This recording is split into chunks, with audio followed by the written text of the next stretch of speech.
All right. Hi, welcome to Matt Mod Stuff. I'm Matt and I mod stuff. Today we're not going to be modding anything. We're going to be um, making a TRS cable. So I actually made an XLR cable in my last video. But for now, I'm going to make a TRS cable because I'm going from a uh, balanced XLR output to a balanced TRS quarter-inch input.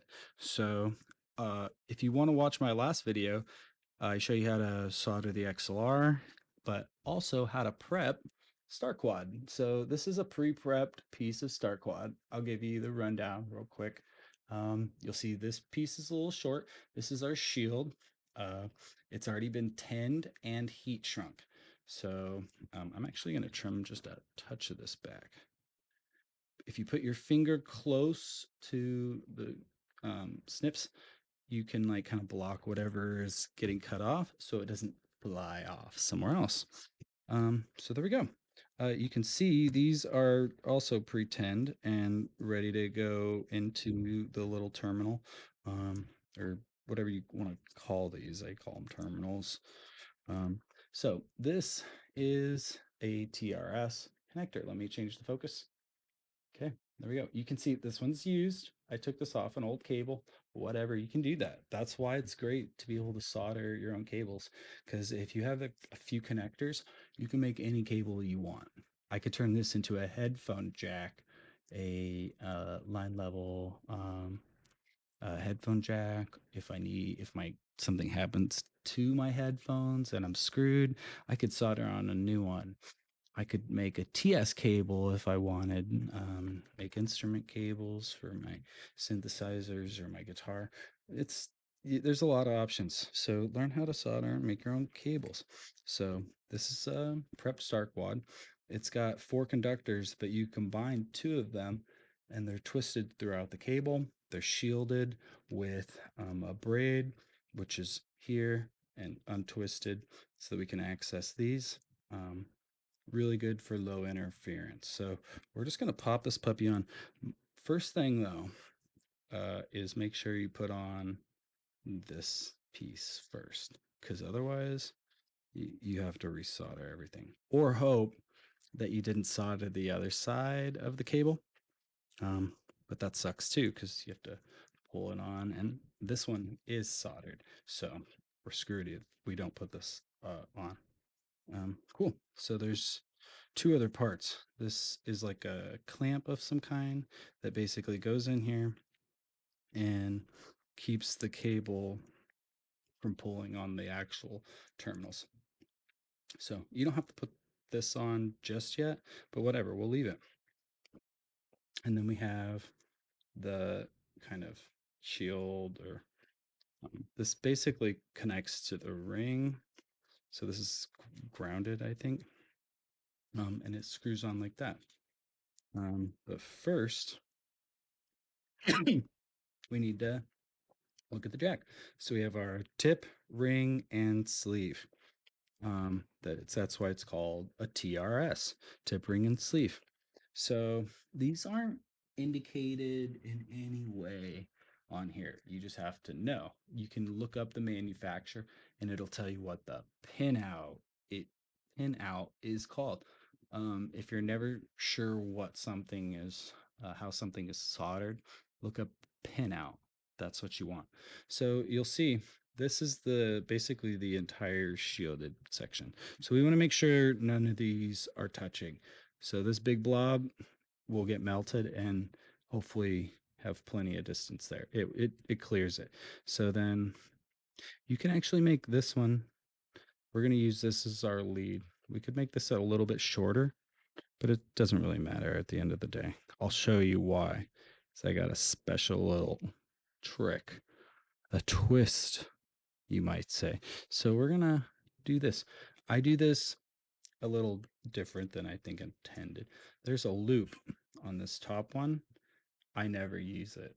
You're supposed to feed the conductor through the loop, latch it on, solder it, and then it doesn't go anywhere. We got the clamp. If you're relying on that, to keep the cable intact, I'm sorry, it's not a good idea. So just don't do that. Anyway, let's add a little bit of extra solder at the top so we have a nice good connection. There's a good amount in here. We'll just add a little bit just to get it warmed up and to all happy. So we're gonna load up the bottom here with a nice big glob. Heck yeah. All right. There was one attached here. We could smooth this out, kind of combine it if we want. It's not a big deal. So here, we're pretty much ready, right? There's nothing stopping us. So we're gonna do the hardest to reach section first, which is the ground. Because once you have the positive, which is the lead, um, and you can see that's definitely not touching. It looks pretty close, and it is pretty close, but it's not touching, and that's never going to bend. Or if you want, you could make it smaller. We're fine. Just don't let any of it drip when you do this piece, and it shouldn't. We didn't fill it so much that it will, just enough that everything's going to make contact, really good contact. So here we go. Sorry, I got to get better talking directly into my mic. Okay, here we go. So, oh, I need to get out of the way. So, like last time, I like to bend these before I solder them so that I can kind of control how they enter the or like the terminal or whatever versus trying to pinch it and needle it. It's very difficult to do. So we're just gonna shoop and push. Oop. I'm not sure. We might want to redo that. Let's see. Oh yeah, that didn't really go in as neatly as I would have liked. That's not very good.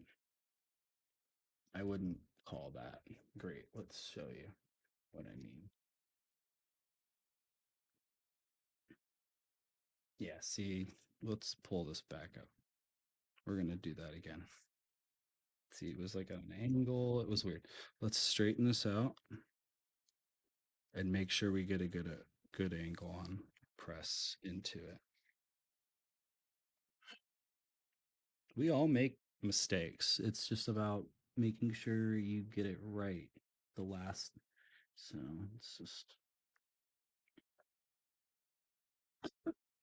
excuse me. You can kind of use this soldering iron to guide it into place, which is, you know, definitely use the soldering to help. So the last piece here, instead of threading it through, we're just going to put it on top. I really don't think I've never had one of these break on me. The clamp section kind of works great. So this does get, it can get hot on your fingers. So just keep that in mind. Okay, smooth that over. So yeah, I mean, could look a little bit neater to be honest, but it's not bad.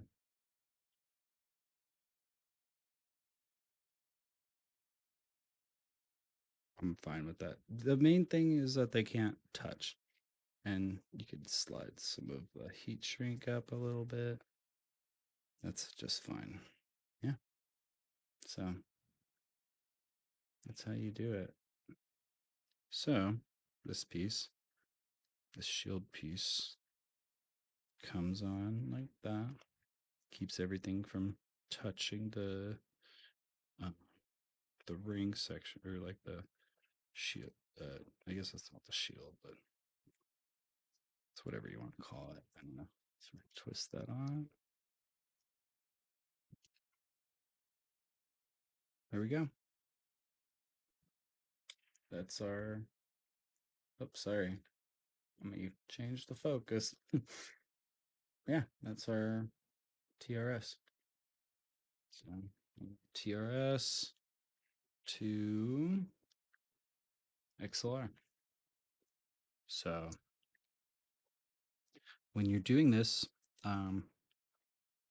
the ground is 1, which is your ring.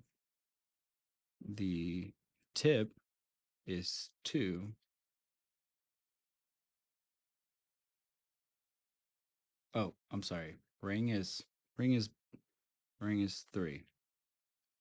Sorry. Ring is 3.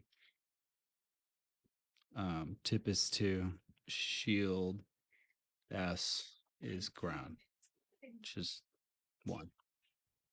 Yeah. Sorry. All right. Well, that's how you do that. Leave a like, subscribe, do the things. This is Matt